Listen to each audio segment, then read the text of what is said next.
রূপকথার মোড়কে সুসজ্জিত এক মিষ্টি গল্প নিয়ে মৌশ্রী নৃত্যোপাসনার নৃত্য ভাবনা সৃষ্ট নৃত্য আলেখ্য শঙ্খকুমার ও কেশবতী রাজকন্যা।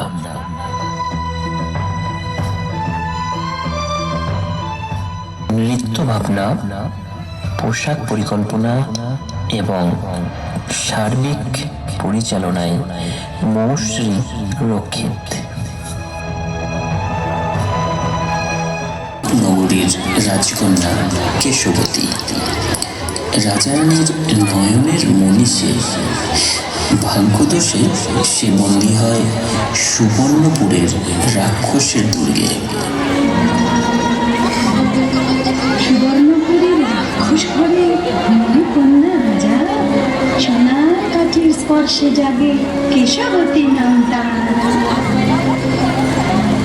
হাসিতে তার মুক্তা ঝরে, কাঁদলে পরে মানে চুলের ভার স্তূপ হয়ে যায় সোনার অঙ্গে ঝিলে।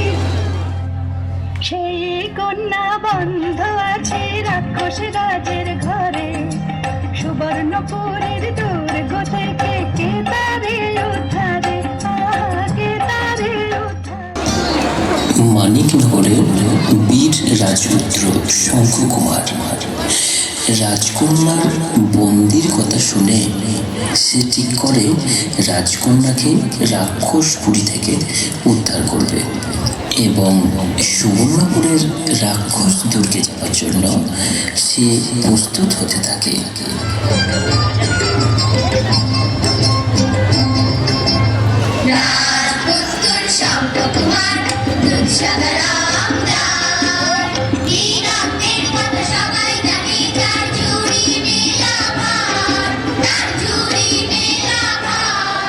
যাসনি বাছা, যাসনি। কিছু ভয় নেই মা তোমার, রাক্ষস মেরে ফিরবো আবার, আমি ফিরবো আবার। শঙ্খ আমার, বাছা আমার, করি সাবধান, রাক্ষসের মুখে তুলে দিতে পারে কি মায়ের প্রাণ। বীর আমি রাজার ছেলে, ভয় কেন বা করো, বলে আসবো ফিরে, মিছি মিছি ডরো মানো, মিছি মিছি ডরো। তাই হোক বাছা আমার তবু সাবধান, সকলের আশিস না সঙ্গে থাকুক ভগবান।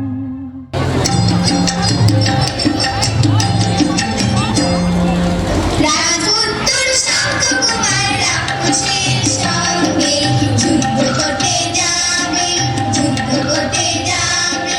জয় শঙ্খকুমারের জয়।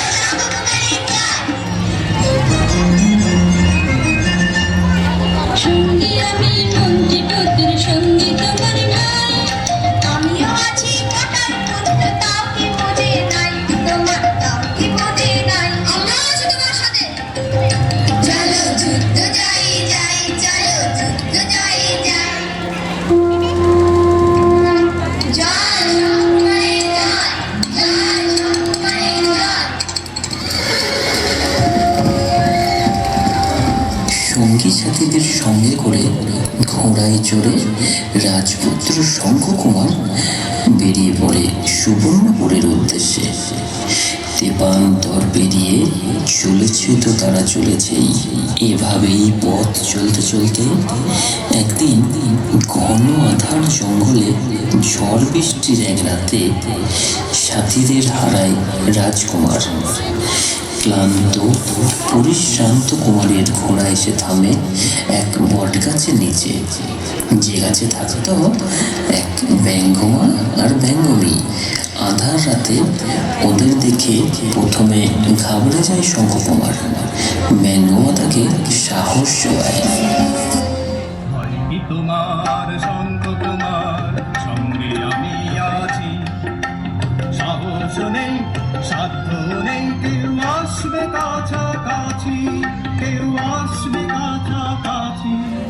ব্যঙ্গমা ও ব্যঙ্গমী এরপর শঙ্খকুমারকে সুবর্ণপুরের রাক্ষসের সব কাহিনী বলতে থাকে। এদিকে আস্তে আস্তে ভোর হয়ে আসছে। শঙ্খকুমারকে তাই ব্যঙ্গমা বলে, কোথায় শঙ্খকুমার, কোথায় মা?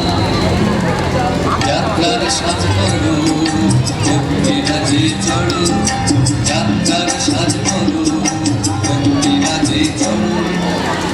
আহা বাছা শোনো শোনো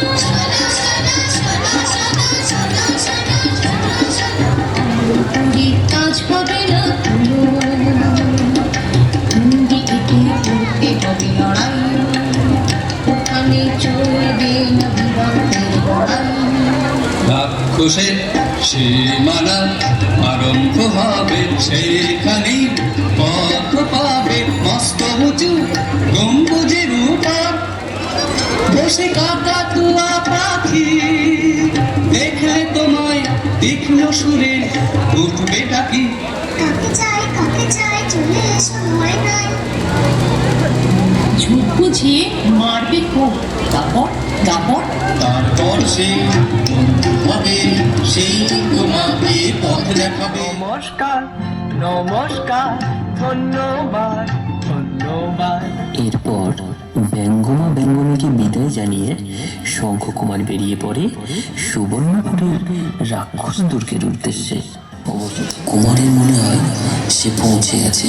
সেখানে মুখোমুখি হয় কাকাতুয়ার সাথে। কাকে চাই চলে এসো ভয় নাই। দেরি নয়, হাত দেরি নয়। কে আমায় বাঁচান? কে কে তুমি? আমি বীরনগরের রাক্ষস, কবে বেরিয়েছি ভুলেছি। মন্ত্র বলে পাখি হয়ে আছে, দৈত্য রাক্ষসের পাহাড়। আমি কথা বললে প্রাসাদের ভিতর ঝমঝম শব্দ হয়, সঙ্গে সঙ্গে রাক্ষসের লোকজন এসে আগুন করতে ধরে নিয়েছে। ওই দেখো আসছে দৈত্য রাক্ষস, সঙ্গে আসছে লোকজন, তাই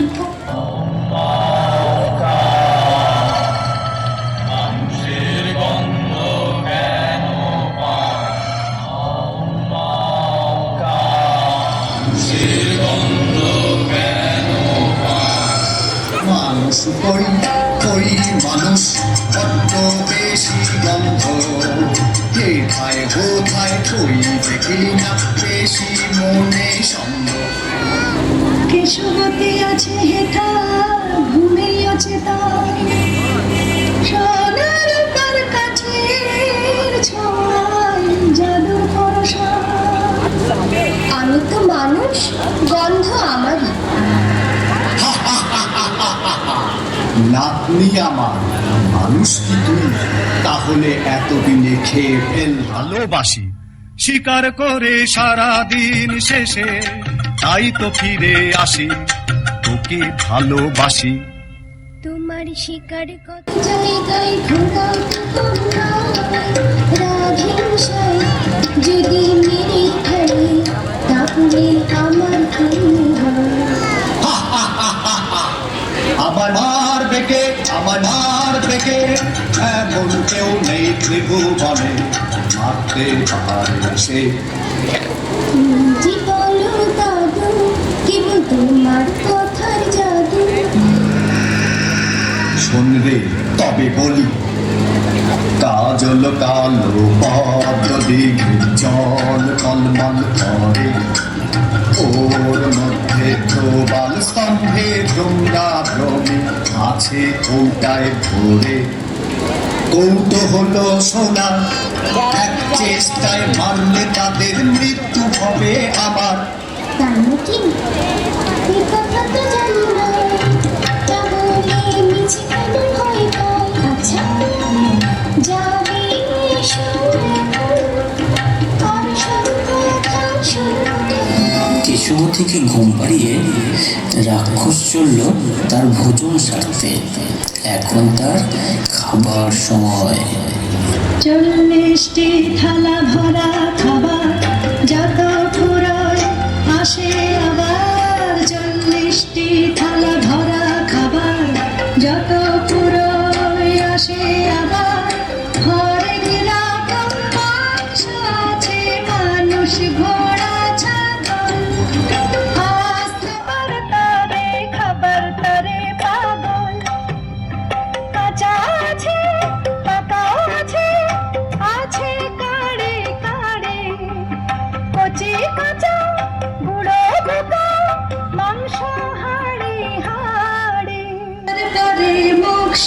সাথে দুটো ছাগল ছানা, তারপরে গভীর ঘুম মানে তার মানা।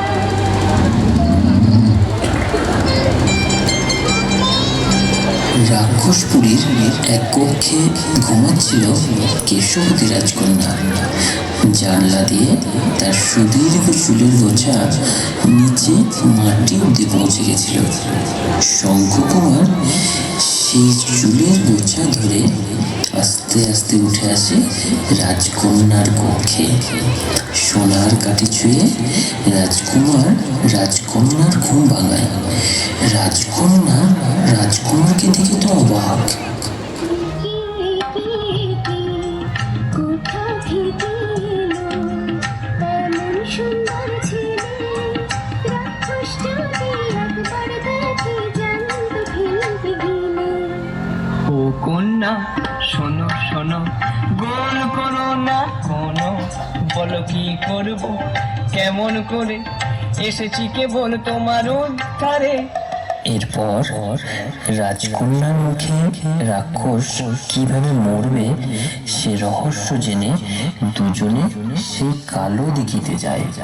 কুমার দিঘির জলে ডুব দিয়ে স্তম্ভ ভেঙে সোনার কৌটো বের করে এবং তার মধ্যে থাকা ভ্রমরকে স্পর্শ করতেই রাক্ষস কিন্তু টের পেয়ে যায়। কে কে কে আমার প্রাণ ভ্রমরায় হাত দিয়েছে? ওই তো মানুষ, চিপিয়ে খাবো, আমার প্রাণ নিয়েছে। অবশেষে রাক্ষসকে মেরে কেশবতী রাজকন্যাকে উদ্ধার করে শঙ্খকুমার।